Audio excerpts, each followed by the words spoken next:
ఉపాధి కోసం గల్ఫ్ దేశాలకు వెళ్తున్నారు నిజామాబాద్ జిల్లా వాసులు. కన్నవారిని ఉన్న ఊరిని వదిలేసి బయటి దేశాలకు వలసపోతున్నారు. అక్కడ అనేక అవస్థలు పడుతున్నారు. కొందరు మృత్యువాత కూడా పడుతున్నారు. దీంతో వారి కుటుంబాల్లో విషాదం ఏర్పడుతోంది.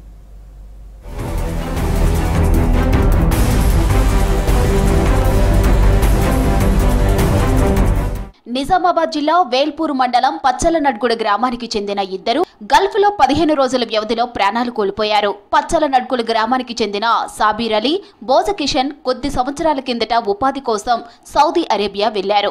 15 రోజుల క్రితం సాబీర్ అలీ గుండెపోటుతో చనిపోయాడు. అతని అంత్యక్రియలు అక్కడే జరిగాయి. బోజకిషన్ సాబీర్ అలీ అంత్యక్రియలకు వెళ్లాడు. సాబీర్ అలీ చనిపోయిన విషయాన్నే పదే పదే ఆలోచిస్తూ ఉండగా బోజకిషన్ వారం కిందట గుండెపోటు వచ్చి మృతి చెందాడు. ఆయన డెడ్ బాడీకి సొంత గ్రామంలో అంత్యక్రియలు జరిగాయి.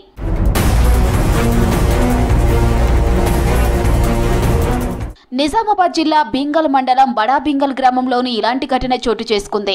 ఉపాధి కోసం వేరు దేశాలకు వెళ్లిన ఇద్దరు గ్రామస్తులు గత 7 సంవత్సరాలుగా అదృశ్యమయ్యారు.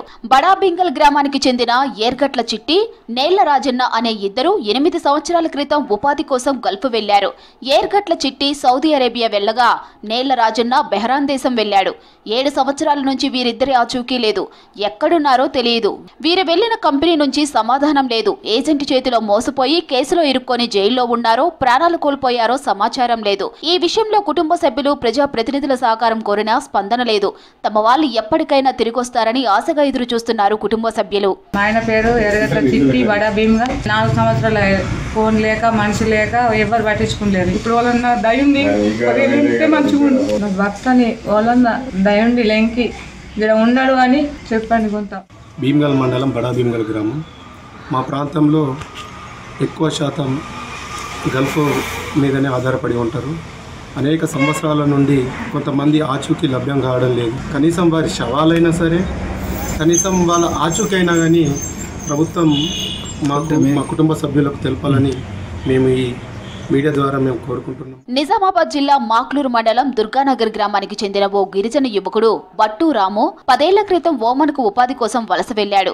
మస్కట్లో ఓ కంపెనీలో ఆఫీస్ బాయ్ గా పనిచేస్తూ ఏడాది కిందటి ప్రమాదంలో చనిపోయాడు. మాక్లూరు మండలం ధర్మోరా గ్రామానికి చెందిన హనుమండ్లు గల్ఫ్లో ప్రమాదంలో గాయపడి 2 కాళ్లు చేతులు కదలని స్థితిలో మంచానికి పరిమితమయ్యాడు. దీంతో కుటుంబం దిక్కుతోచని స్థితిలో ఉంది. నెల క్రితం గల్ఫ్ ఏజెంట్ చేతిలో మోసపోయి ఓ జర్నలిస్టు చనిపోయాడు. ఇలా గల్ఫ్ బాట పట్టినటువంటి కార్మికులు మా గ్రామంలో చాలా మంది ఉన్నారు. సౌదీకి చాలా మంది వెళ్ళిండ్రు. కానీ దాంట్లో ఇద్దరు, సాబీర్ అలీ అనే ముస్లిం ఆయన గత 20 సంవత్సరాల నుంచి గల్ఫ్కి వెళ్తున్నారు. ఆయన అక్కడే నైట్లో పండుకున్నాక స్ట్రోక్ రావడం వల్ల సరిగ్గా ఒక నెల రోజుల క్రితం ఆయన అక్కడనే చనిపోవడం జరిగింది. దురదృష్టకరమైనటువంటి సంఘటన ఏంటిది అని అంటే, ఆయన మృతదేహం కుటుంబ సభ్యులు చూసుకోలేకపోయినరు. ఎందుకంటే ఆయనను అక్కడే సమాధి చేయాల్సి వచ్చింది మక్క దగ్గరనే. ఇట్లా పొట్ట కోసం వెళ్ళి ఆయన అకస్మాత్తుగా ఆయన చనిపోవడం. ఆయన అంత్యక్రియలకు ఇంకొక సోదరుడు గోజ కిషన్ అని ముదిరాజు వీళ్ళు. ఈయన కూడా అక్కడనే పనిచేస్తూ అక్కడ కార్డియాక్ అరెస్ట్ అయ్యి ఈయన కూడా నిద్రలోనే చనిపోవడం జరిగింది. ఇట్లా ఆయనను 15 రోజుల తర్వాత నిన్నగాక మొన్న మృతదేహం స్వగ్రామం మా పచ్చలనడుగుడ గ్రామానికి వచ్చింది.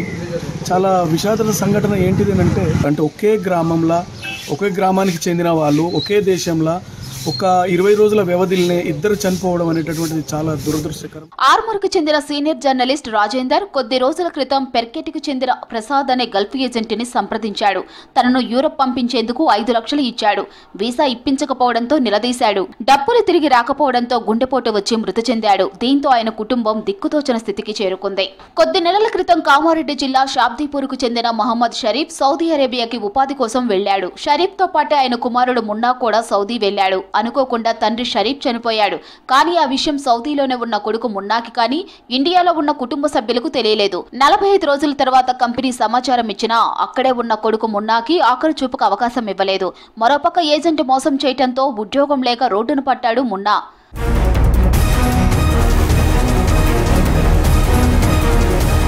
గత సంవత్సరం సంవత్సరం డిచ్పల్లి మండలం గొల్లపల్లికి చెందిన మహేందర్ ఆగస్టు 1న దుబాయ్ వెళ్లాడు. కానీ ఇప్పటి వరకు ఆచూకీ లేదు. బాల్కొండ మండలం చిట్టాపూర్ గ్రామానికి చెందిన సాయం నవీన్ అనే యువకుడు 2020 అక్టోబర్లో బహ్రెయిన్ వెళ్లాడు. ఒకరోజు ఏటీఎంలో డబ్బులు డ్రా చేస్తూ ఉండగా సహ ఉద్యోగితో గొడవ జరిగింది.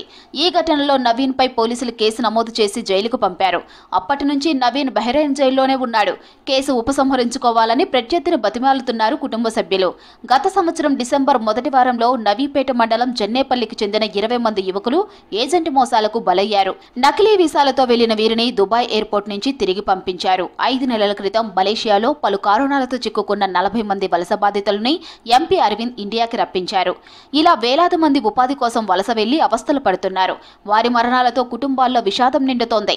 సాంకేతిక నైపుణ్యం ఉన్నవారు, కార్మికులు అన్న తేడా లేకుండా అందరూ గల్ఫ్ దేశాలకు వెళ్తున్నారు. ఇందులో ఎక్కువ మంది ఇబ్బందులు పడుతున్నారు.